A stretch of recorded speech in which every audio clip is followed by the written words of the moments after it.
Hello friends, இன்றைக்கி வந்து நம்ம ஜர்தோசி அவுட்லைன் தான் பார்க்க போகிறோம். ஜர்தோசியில் வந்து 2-3 டைப் இருக்குது. நொச்சி, கோரா, அந்த மாதிரி. இது வந்து என்கிட்ட வந்து குட்டி ஜர்தோசி இருக்குது, குட்டி ஸ்ப்ரிங் அப்படின்னு வச்சுக்கோங்க. இதை விட பிகினர்ஸாக இருக்கிறவங்களுக்கு இதை விட கொஞ்சம் பெரிய சைஸில் ஒரு ஜர்தோசி இருக்கும். அதில் பழகுங்க. அது கொஞ்சம் ஈஸியாகவும் இருக்கும், உங்களுக்கு கம்ஃபர்டபுளாகவும் இருக்கும்.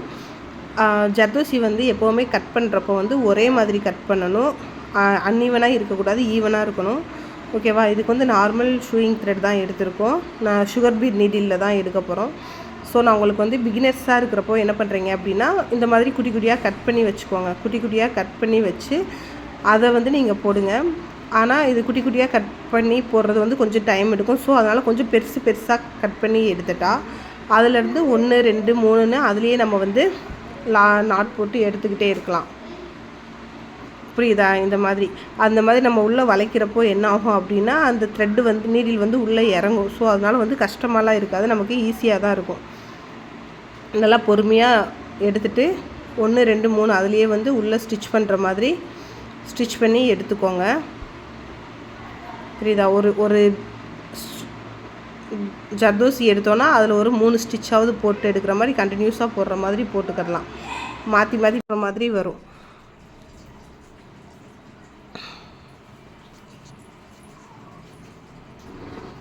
பொறுமையாக பாருங்கள், பொறுமையாக பண்ணுங்கள், நிறையா ப்ராக்டிஸ் பண்ணுங்கள். இது நிறையா ப்ராக்டிஸ் பண்ண தான் நமக்கு வந்து இது வந்து ஈஸியாக வரும்.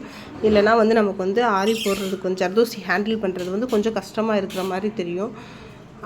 ஸ்டார்டிங்கில் மட்டும்தான் உங்களுக்கு கஷ்டமாக இருக்கும். அதுக்கப்புறம் போக போக வந்து உங்களுக்கு வந்து ஈஸியாக வந்துடும். இது வந்து 90 டிகிரி ஆங்கிளில் கொஞ்சம் கிராஸாக வச்சு அது மாதிரி போடுறீங்க அப்படின்னா அதுக்கப்புறம் நீங்கள் குத்தி எடுக்கிறதுக்கு வந்து அது ஸ்ட்ரெயிட்டாக வந்துடும். ஸோ ஸ்ப்ரிங்கை வந்து இழுத்துறாதீங்க. ஸ்ப்ரிங்கை இழுத்தீங்க, அந்த ஸ்ப்ரிங்னா ஜர்தோசியை தான் சொல்கிறேன். அதை இழுத்தோம் அப்படின்னா அது ஒரு மாதிரி ஸ்ப்ரிங் மாதிரி வந்து ஃபார்ம் வந்துடும். அது வந்து எப்படி சொல்கிறது, ஸ்ப்ரிங் இழுத்தா எப்படி ஸ்ட்ரெயிட்டாக வரும் அந்த மாதிரி வந்து ஸ்ப்ரிங் மாதிரி வந்துடும். ஸோ அதனால் இதை வந்து ஹேண்டில் பண்ணுறதுமே கொஞ்சம் சாஃப்டாக பொறுமையாக ஹேண்டில் பண்ணுங்கள். ஸ்டார்டிங்கில் தான் ஒரு மாதிரி கஷ்டமாக இருக்கும், அப்புறம் போக போக வந்து கஷ்டமாக இருக்காது, நல்லா ஈஸியாக இருக்கும். நம்ம போடுறதுக்குமே வந்து ஃப்ரீயாக இருக்கும்.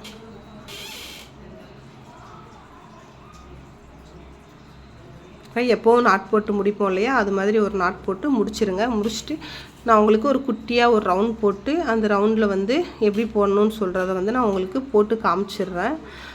இந்த மாதிரி ரவுண்டெல்லாம் எடுக்கும்போது நம்ம குட்டி குட்டியாக கட் பண்ணோம் அப்படின்னா அதில் வந்து நம்ம வந்து கரெக்டாக போட முடியாது. கொஞ்சம் லென்த்தாக எடுத்துக்கிட்டால் மட்டும்தான் அப்படியே அதுலேயே வளைச்சி போடுறதுக்கு வந்து நமக்கு கொஞ்சம் கம்ஃபர்டபுளாக இருக்கும்.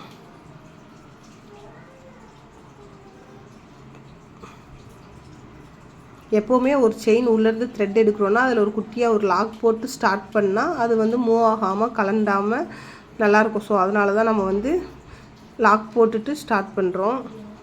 இதுக்கு 2-3 ஷேப்ஸு சொல்கிறேன். அந்த ஷேப்ஸ்லையுமே ஒர்க் பண்ணி பாருங்கள். இப்போ தான் நம்ம வீடியோவை ஃபஸ்ட் டைம் பார்க்குறீங்க அப்படின்னா சில்க் த்ரெட் டே 1லேருந்து கிளாஸ் நான் போஸ்ட்டு பண்ணியிருக்கேன். அதை பார்த்து கரெக்டாக ஃபாலோ பண்ணிங்க அப்படின்னாலே நீங்கள் சூப்பராக ஆரி போட்டுடலாம்.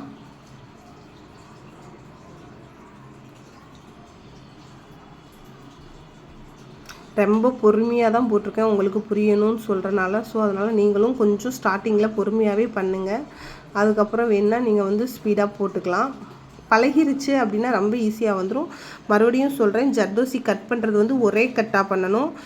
இந்த மாதிரி லைட்டாக இப்படி பண்ணிவிட்டு அது இப்படி பிரிஞ்சிச்சதுன்னா என்னாகும் அப்படின்னா அந்த ஸ்ப்ரிங் வந்து லைட்டாக தெரிய ஆரம்பிச்சிடும். ஸோ அதனால் நீங்கள் கட் பண்ணுறீங்க அப்படின்னா ஜர்தோசி வந்து ஒரே கட்டில் 2ஆக பிரிஞ்சு விழுந்துடணும். அந்த மாதிரி கட் பண்ணுங்கள். ஸ்டார்டிங்லேயே ஃபஸ்ட்டு கிளாஸ்லேயே சொல்லியிருப்பேன், ஆரிக்குன்னு சொல்லிவிட்டு தனியாக ஒரு சிசர் ஷார்ப்பாக வச்சுக்கோங்க. அந்த கட்ரு வச்சுருப்போம் இல்லையா, அந்த கட்ரு வந்து ஆரிக்குன்னு தனியாக வச்சுக்கோங்க. அதை வந்து வேறு எதுக்குமே யூஸ் பண்ணாதீங்க.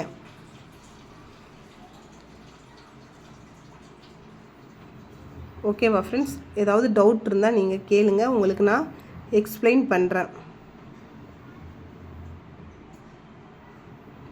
இதையும் ஒரு லாக் போட்டு முடிச்சுட்டு 2-3 ஷேப்ஸ் சொல்கிறேன். அந்த ஷேப்ஸில் ஒர்க் பண்ணி பார்த்துட்டு அதுக்கப்புறமா ஒரு பிக்சர் எடுத்து அந்த பிக்சருக்கு அவுட்லைன் போடுங்க. ஜர்தோசியில் எல்லாத்துக்குமே நாட் ரொம்ப முக்கியம். வீடியோ பிடிச்சிருந்தால் லைக் பண்ணுங்கள், ஷேர் பண்ணுங்கள், சப்ஸ்கிரைப் பண்ணுங்கள்.